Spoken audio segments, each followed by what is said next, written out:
Pinasaya ng grupong Elias JTV ang mga Pinoy sa Abu Dhabi sa kakatapos na OHI concert doon. I-hashtag mo yan, Angelo Adan.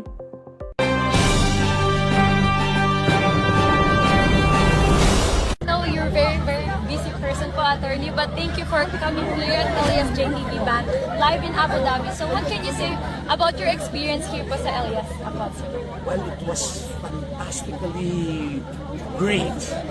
I say that simply because of the fact that I live in Germany. And you can see that Elias has a way of connecting with the people, especially with the OFWs, because I think they can relate with him. His struggles in life in the past as well as his success now.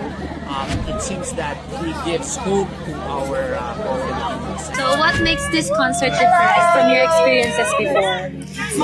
Maybe like there's a lot of people na dumudumog compare before na na sakto lang. Ngayon kasi parang madami mga Pilipino. Nakaka-proud kasi may mga Pilipino na talaga. Tapos ang dami ding mga Pinoy kaya unexpected talaga at na-enjoy kami ito lang.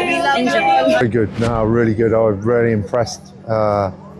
You were brilliant. Thank you. Really were brilliant. Thank you. And yeah, Elias was superb. Yeah, so it was a really good night. Yeah, very happy. Very happy. Yeah. Thank you so much. But no, you performed really well, my dear. Thank you. Really good. Thank you so yeah. much. So, yeah, it's good. were you able to actually meet the expectation that you've expected from the concert? Yeah, Did you reach that? I say yes. I did. Yeah, I haven't seen him perform before, only on YouTube. Yes. But live, the band was really tight, and yeah, What can you tell about the audience earlier? They were that was really having fun. Yeah, I know. That was a bit of a concern to start with, but anyway, it got sorted out. Yes. But no, they were very good. I really enjoyed it. Yeah, it's good. I'm very happy that I'm involved with it. Hi, Direct Arnold. Hello. I'm a little tired, but still, we're feeling beautiful because of the success that we have. Of course. So, about the success, so you could please tell to the viewers how successful the concert was. Well, first and foremost, I have this at the back of my mind yesterday and this afternoon. I really have these hesitations. Oh my God, we are in the UAE. It might be, different from the concerts that we did in the Philippines because of, the restrictions. Yes, but I'm so amazed of Elias' performance this evening, and of course with the people, the 1,000 people, Exactly. and they're all having fun and party. It was when I saw them standing and dancing. Oh my God, they're having really fun. So this is good. It's just for fun. United Arab Emirates, Abu Dhabi, thank you so much for the wonderful support of this evening for the show of Elias. Magandang gabi. Isa po ito sa mga project ng ating sponsors, ng ating partners dito sa Abu Dhabi. Kami po sa Bayanan Council, lahat naman po ng mga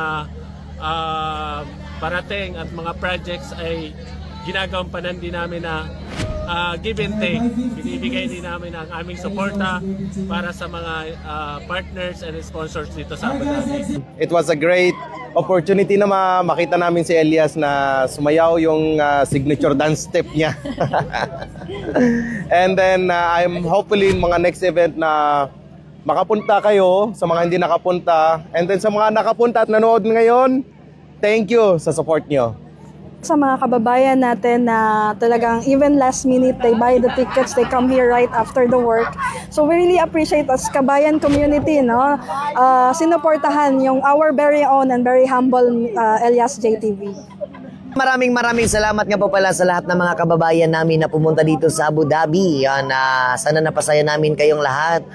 And pasensya na po sa mga kanina. Yan, I love you all sa inyong lahat. And mag-ingat po kayo. And God bless always sa inyong lahat. I love you all. Para sa #Pinoy Headlines, Angelo Adan, Abu Dhabi.